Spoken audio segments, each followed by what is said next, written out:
mucho. Buenos días, ¿qué tal? Ya os han dicho que me vais a tener que aguantar hasta las 2:30, ¿has dicho? Yo voy a intentar que sea hasta las 2, ¿vale? Voy a intentar que sea hasta las 2. ¿Os parece bien hasta las 2? Es una buena... ¿Acabáis normalmente a las 2? ¿No? ¿A qué hora acabáis normalmente? A la 1:30, ¿no? Acabáis normalmente a la 1:30, ¿no? Yo me había puesto aquí en rojo, me había puesto en rojo, allí atrás me había puesto en rojo. Pregunta la hora a la que acaban, así, en la hoja. Pero ya veo que estamos súper excedidos. Saludos de la familia, saludos de la iglesia. Es una bendición poder estar con vosotros, siempre un gozo, una alegría.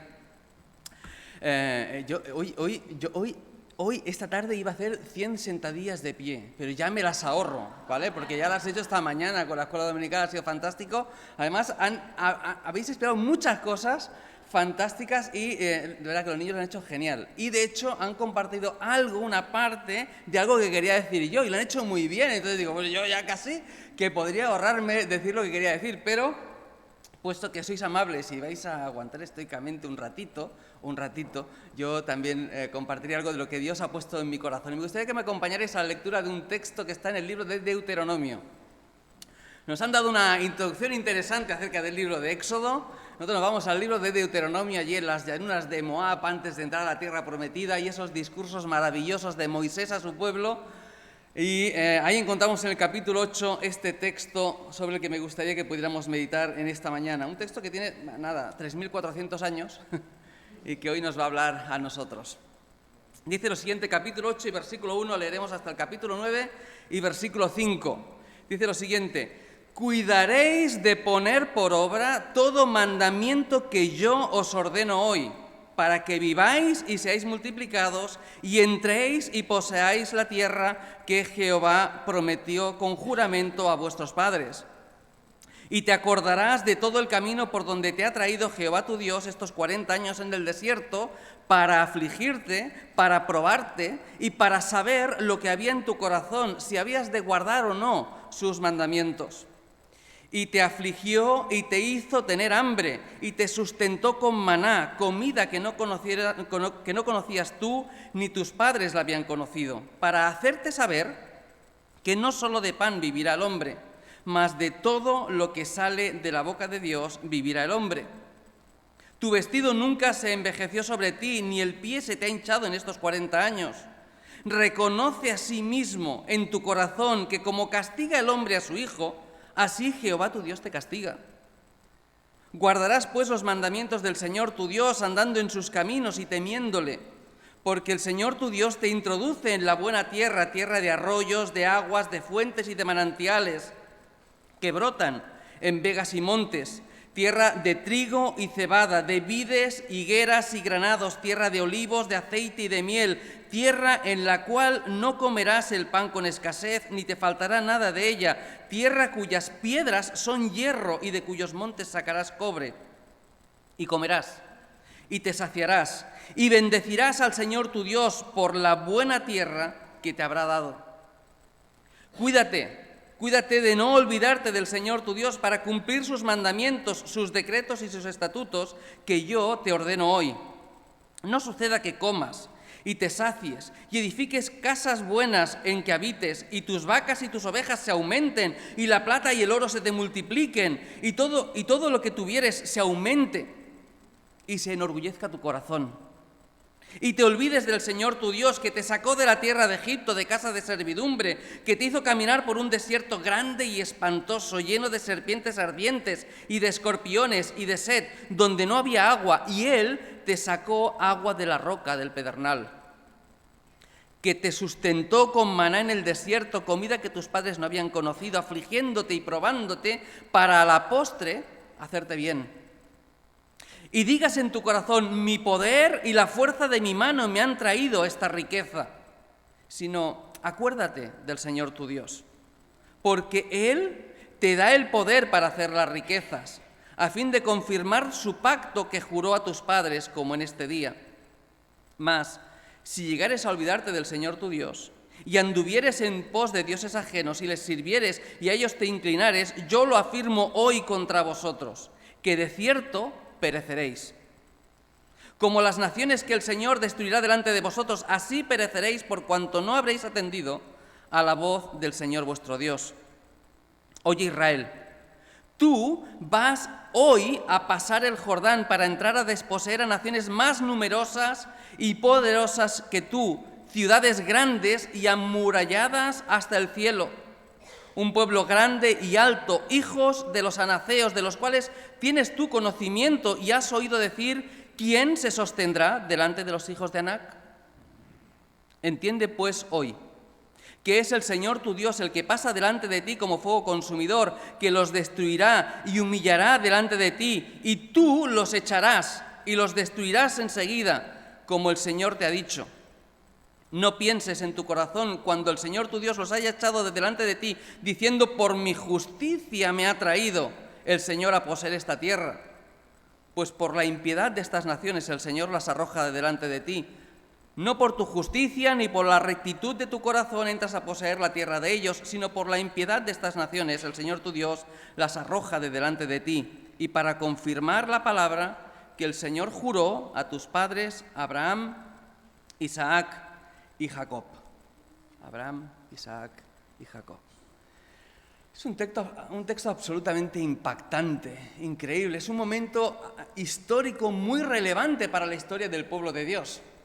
Y hace semanas que estoy meditando acerca de varios conceptos bíblicos. El concepto de la promesa, el concepto del proceso de Dios, la guía de Dios en nuestra vida, el propósito de Dios para nosotros, la provisión de Dios, la prosperidad que Dios promete también a su pueblo.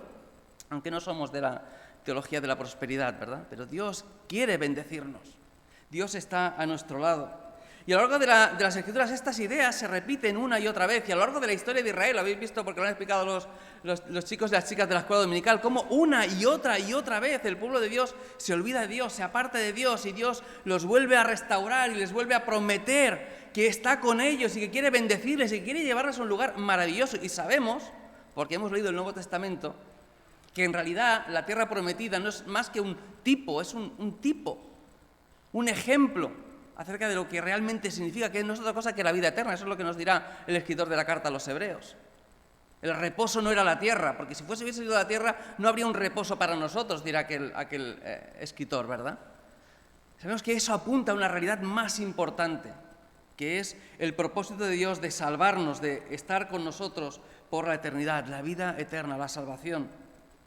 Y esta mañana vemos este texto que nos habla de una nueva oportunidad para una nueva generación, una oportunidad de alcanzar la promesa de Dios, de entrar en la tierra prometida, de alcanzar el propósito de Dios para su pueblo, de ser el pueblo que Dios quería que fueran, de aprovechar el proceso de Dios en sus vidas, de afrontar los retos que no fueron soportados ni superados por la generación anterior, por sus padres y por sus abuelos.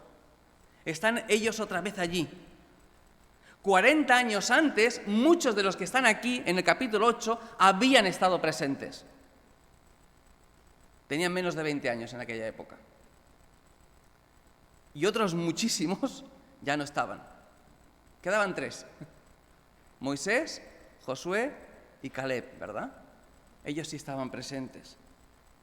Y a mí me gustaría que pudiéramos meditar esta mañana, al menos rapidísimamente, 10 minutos nos quedan, ¿vale? Así que mi viaje sí va a ser rapidísimo, ¿vale?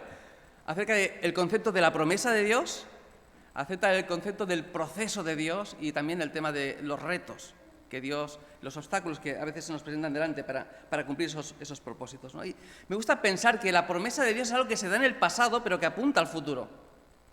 Es algo que nos llena de esperanza hoy. En medio de nuestras circunstancias decimos, gloria a Dios, porque sabemos a dónde vamos y sabemos quién nos va a llevar. Y el proceso es algo que Dios está haciendo en el presente en nuestra vida. Ya lo hace desde el momento en que el Señor nos llamó para ser parte de su familia, para restaurarnos, para justificarnos, para hacernos parte de su pueblo, pero lo está haciendo hoy y lo va a continuar haciendo hasta el día en que entremos a su presencia. Y evidentemente toda esa promesa y ese proceso tiene que ver con el propósito de Dios, que no es otro que conformar un pueblo, una nación a la imagen de su Hijo. Es restaurar la imagen de Dios en nosotros. Una imagen que algunos teólogos dirán que fue absolutamente destruida en la caída y que otros teólogos dirán que fue distorsionada en la caída. Da igual. No nos pondremos de acuerdo mucho en algunos detalles, pero lo importante es que fuimos afectados por la realidad del pecado. ¿Me equivoco o no me equivoco? No, creo que no me equivoco. Creo que ponemos el telediario y nos damos cuenta rápidamente de que las cosas no van como deberían ir, ¿no? Y está ahí la promesa. El pueblo que había estado... La promesa no era algo de esa época. Dios le prometió la tierra prometida a Abraham 400 y pico de años antes. Y le dijo, mira, toda esta tierra que tú estás viendo aquí, toda esta tierra, se la voy a dar a tus descendientes, pero no ahora, dentro de 400 años. Mira, los voy a enviar a Egipto y allí van a ser esclavizados. Por cierto, Ezequiel nos dice el por qué fueron esclavizados. Porque se apartaron de Dios y adoraron a los dioses de los egipcios. Eso es lo que nos dice Ezequiel.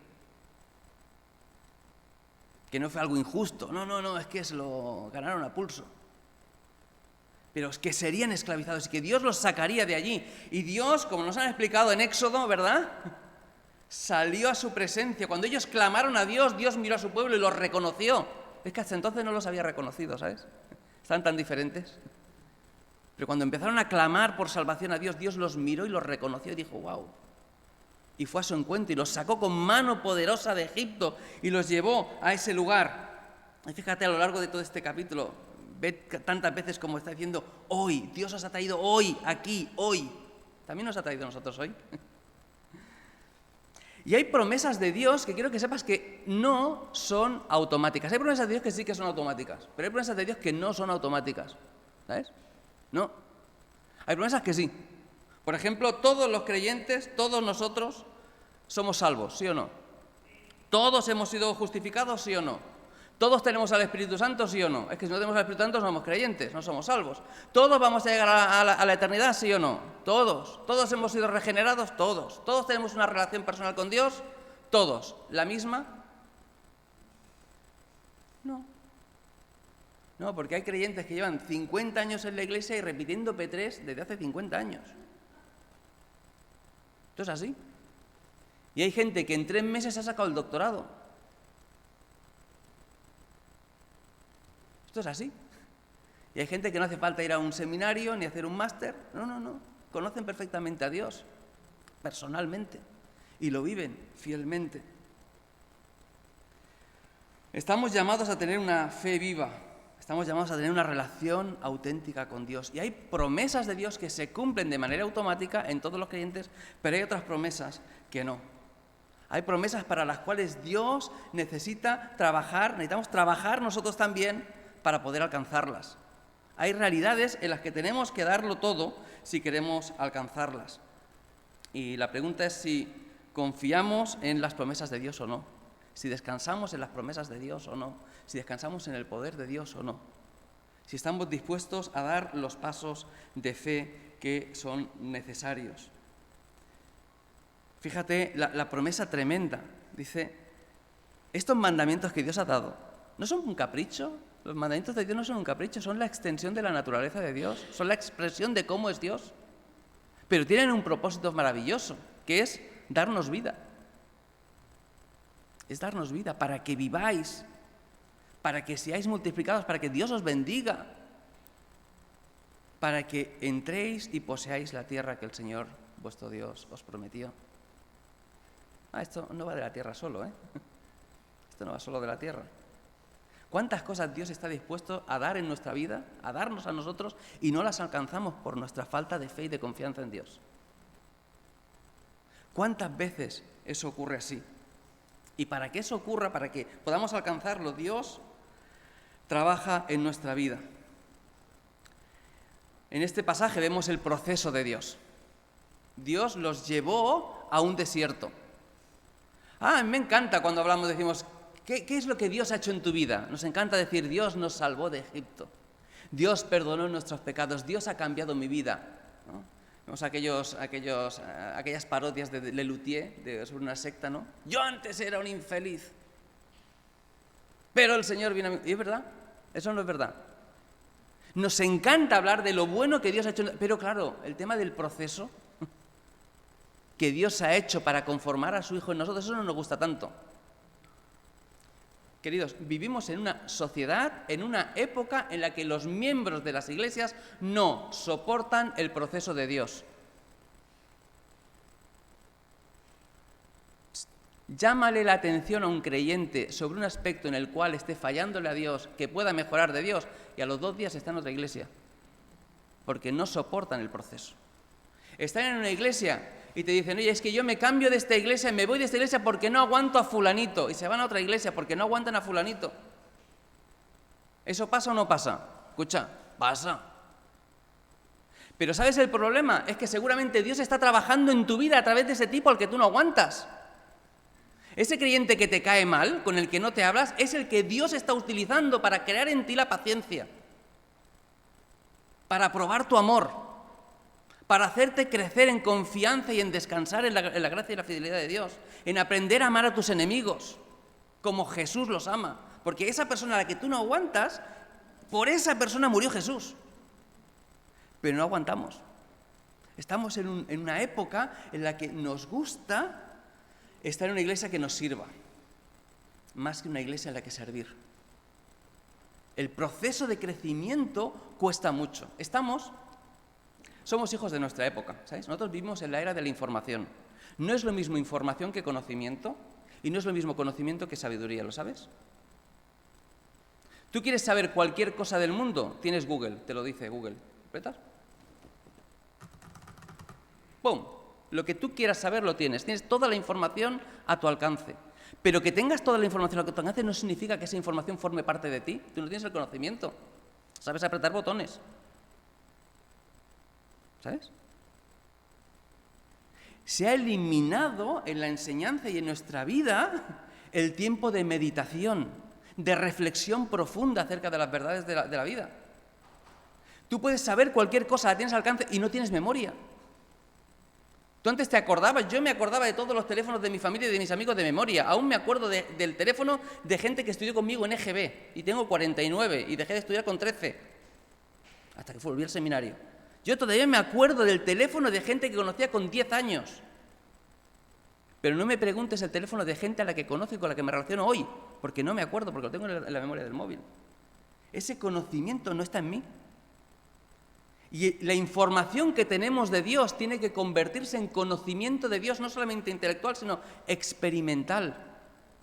Y eso requiere un proceso, requiere experiencias de Dios, requiere pasar por desiertos en los que pasas hambre y sed. Y ser consciente de que Dios es el que te sostiene por su palabra. Y cuando uno tiene ese conocimiento, tiene esa experiencia, ese conocimiento se convierte en sabiduría para poderlo aplicar en la vida, poder vivir bien en la presencia del Señor en esta vida y afrontar los retos que se te plantean por delante. Porque ¿en base a qué? En base a tu experiencia de Dios previa. Y aquí nos encontramos con una nueva generación que ha aprendido una lección increíble que no aprendieron sus padres. Fíjate el reto que tienen por delante. Ya vamos a acabar ya, pero fíjate el reto que tienen por delante. Capítulo 9, versículo 2. Tú hoy vas a entrar a poseer una tierra, unas naciones mucho más grandes y más poderosas que tú. Naciones que vienen en ciudades amuralladas hasta el cielo. ¿Sabéis qué época es esta? Año 1400 a.C. o 1200, depende de donde tú pongas el Éxodo. ¿Sabes qué época es esta? Este es el inicio de la edad de bronce, el final de la edad de piedra. Esto no es Hollywood. ¿Vale? Estos tipos van con una roca atada a un palo, con algunas lanzas con puntitas de bronce, algunas flechas. Bueno, tirar una flecha con punta de bronce es una locura, porque hay muy poco bronce, ¿me entendéis? ¿Cómo vas a tirar una flecha con bronce? Eso en las películas, eso se ponen las puntitas de la lanza, las espadas de bronce no funcionan porque se mellan y se parten, ¿vale? Estamos en la edad, final de la edad de hierro, principio de la edad de bronce, y tienen que ir a conquistar una ciudad que dice que está amurallada hasta el cielo. Unos tipos que han salido después de 400 años de esclavitud como españolitos de los años 60. Eso significa de 1,60 m, ¿vale? Contra tipos que llevan generaciones y generaciones alimentándose bien y que son de 1,80 m o 1,90 m. Y tú tienes que ir allá y dices, ¿qué me estás contando? Imagínate que yo me tuviera que pelear con Gasol. ¿Dónde vas? Yo siempre he pensado, ¿por qué no hay básquet para gente de menos de 1,80 m? ¿Por qué tengo que ir a jugar yo básquet con gente de 2,10 m? Esto no puede ser. Yo mido 1,67 m, 1,68 m. Esto es injusto. ¿Por qué no ponen más bajas las vallas del vóley? No hay quien pueda jugar a vóley. O sea, esto... Pues ahora vete a pelear. Vete a pelear. Entra tú allí a Canaán y es lo que pasó o no es lo que pasó. Se van allí los espías y dicen, sí, la tierra es buenísima, pero nosotros éramos langostas, éramos insectos para ellos. Ellos eran gigantes para nosotros, claro que eran gigantes, tío de metro. Y tú allí, después de 400 años de esclavitud, así, comiendo nabos y coles. ¿Me entendéis o no? Y está allí, y Moisés que está aquí, y Josué que está aquí, y Caleb que están aquí, estaban aquel día allí también. Y recuerdan perfectamente cuando Josué y Caleb decían, vayamos adelante que nos lo vamos a comer como si fuesen pan, porque Dios está con nosotros. ¿Y sabes lo que hicieron? Llorar y gritar. Ojalá nos muriéramos aquí. Ojalá nos muriéramos en este desierto, porque nos han traído aquí para matarnos. ¿Eso es lo que ocurrió o no es lo que ocurrió? Vayamos adelante que nos vamos a comer como pan, que Dios está con nosotros. Y dijeron, ojalá nos muramos en este desierto. ¿Y dónde se murieron? ¿Dónde se murieron? En el desierto. Vigila lo que deseas, no sea que Dios te lo conceda.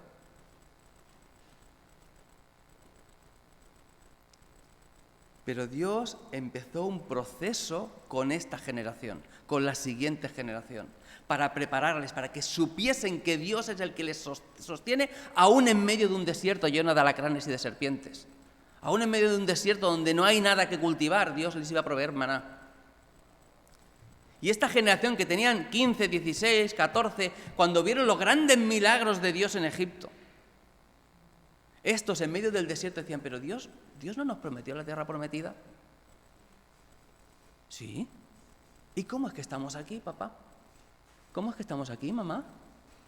Si Dios nos prometió una tierra que fluye leche y miel, ¿qué hacemos en el desierto? ¿Por qué os morís aquí? ¿Por qué no estamos allá allí?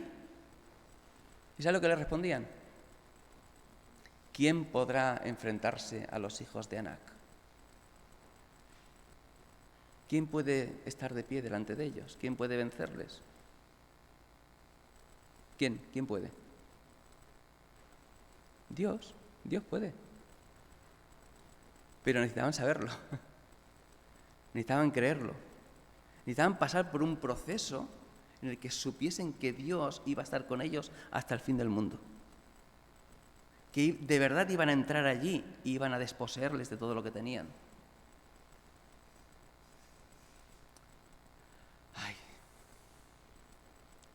Necesitamos entrar en el proceso de Dios.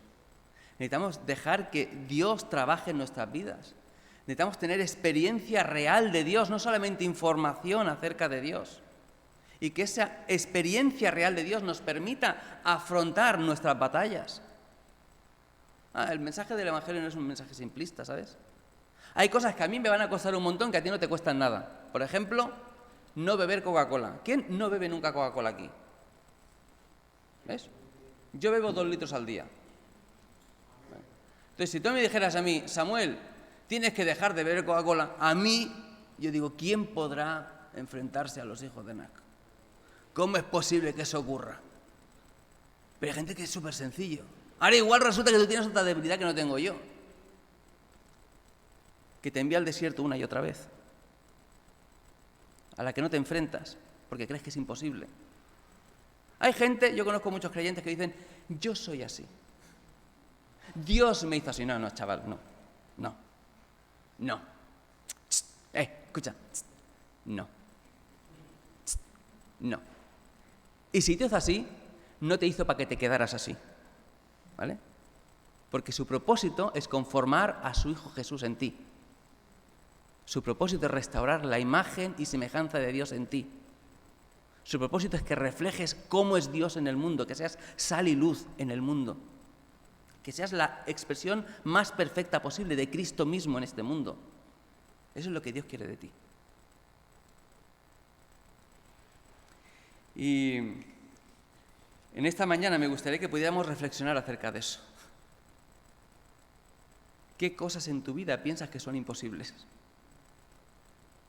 Porque Dios se ha comprometido contigo. El que empezó en ti la buena obra, ¿qué? La terminará para el día de Cristo, ¿sabes? O sea, tú puedes actuar delante del propósito de Dios, puedes actuar como esta gente o puedes actuar como Jonás, ¿sabes? Hay mucha gente que cuando ve el problema, cuando ve el proceso, dice, yo a Nínive, Señor, ¿qué me estás contando? Me voy a la barca. Y, ¿sabes? Pueden pasar dos cosas.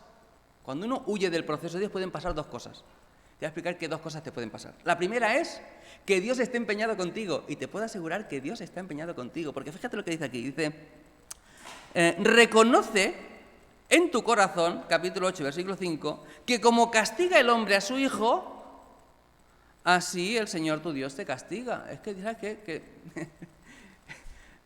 Papá Dios está decidido a cumplir su propósito en ti. ¿Sabes? Y hay días que es más fácil y días que es más difícil. Los que sois padres sabéis perfectamente a lo que me estoy refiriendo. Entonces puede pasar dos cosas, que Dios realmente esté tan comprometido contigo que te vaya a buscar a la bodega del barco, te haga tirar por la borda y venga un pez gigante, te pegue un bocado y te lleve a Nínive y diga, y ahora a predicar a Nínive. ¿Esa es buena o es mala? Es parte del proceso.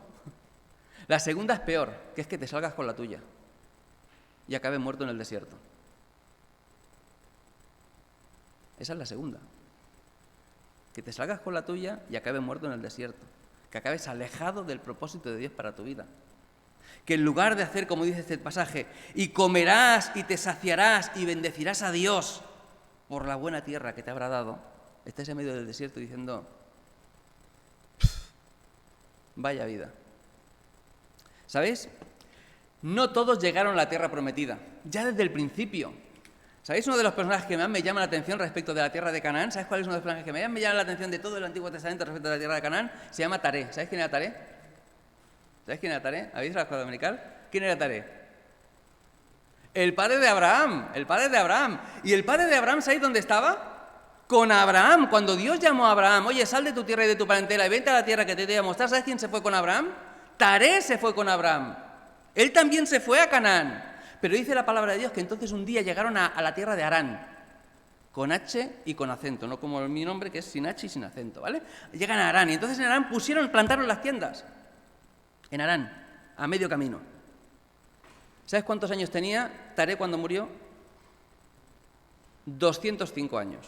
¿Sabes dónde murió Taré, padre de Abraham, camino de la tierra de Canaán? ¿Sabes dónde murió? En Harán, a medio camino. Se quedó allí. A veces, como creyentes, estamos muy bien a medio camino. Nos conformamos con el medio camino. Pero escucha, ese no es el propósito de Dios para tu vida. Dios tiene un propósito mayor para tu vida. Dios quiere que le conozcas profunda e íntimamente. Y mi oración es que el Señor, por su misericordia, por su gracia, no dice aquí, no somos ni justos, ni mejores, ni más altos, ni más guapos, no. A lo peorcito del mundo eligió Dios. Pero por su gracia y por su misericordia, que el Señor actúe por su Espíritu Santo y nos haga conocerle, nos haga entrar en ese proceso, que nos permita afrontar los retos que Él tiene por delante para su gloria. Perdonadme que me haya alargado mucho. Vamos a orar, si os parece bien, y terminamos en esta mañana, maravillosa mañana, con la participación también de los niños. Vamos a orar. Señor, te agradecemos, Señor, tantas historias, tantos ejemplos que encontramos en tu palabra que nos impulsan a conocerte más, a alcanzar el propósito, la meta que tú tienes para cada uno de nosotros. Señor, queremos ser conformados por ti conforme a la imagen de Cristo Jesús. Queremos que tú trabajes en nuestra vida, que tú cumplas tu propósito en cada uno de nosotros, Dios. Pedimos que por tu Espíritu Santo tú vayas transformándonos cada día más a la imagen de Cristo. Y te agradecemos en esta mañana por cada una de las cosas que hemos podido ver, escuchar y hacer. Gracias, Señor, por cada niño, cada niña de la escuela dominical. Gracias, Señor, por cada maestro, por cada maestra. Gracias, Señor, porque deseamos, Señor, que tú, por tu palabra, por tu Espíritu Santo, tú los vayas guiando, encaminando, para hacerlos no como nosotros, sino mucho mejores que nosotros, Señor. Que ellos puedan superar aquellas cosas que nosotros no hemos podido hacer, Señor. Queremos que como iglesia podamos alabarte, bendecirte, exaltarte, porque tú tienes un propósito para cada uno de los que estamos aquí. Gracias, Señor, por tu misericordia. Gracias, Señor, por tu bendición. Gracias, Señor, porque tienes aún más ricas promesas de las que tenías aún para Israel. Gracias por la esperanza de la vida eterna, de estar un día en tu presencia, Dios. Así que rogamos, Dios, que tú nos ayudes a lo largo de la semana, que vamos a ser fieles testigos de ti en este mundo. En el nombre de Jesús. Amén. Que el Señor bendiga.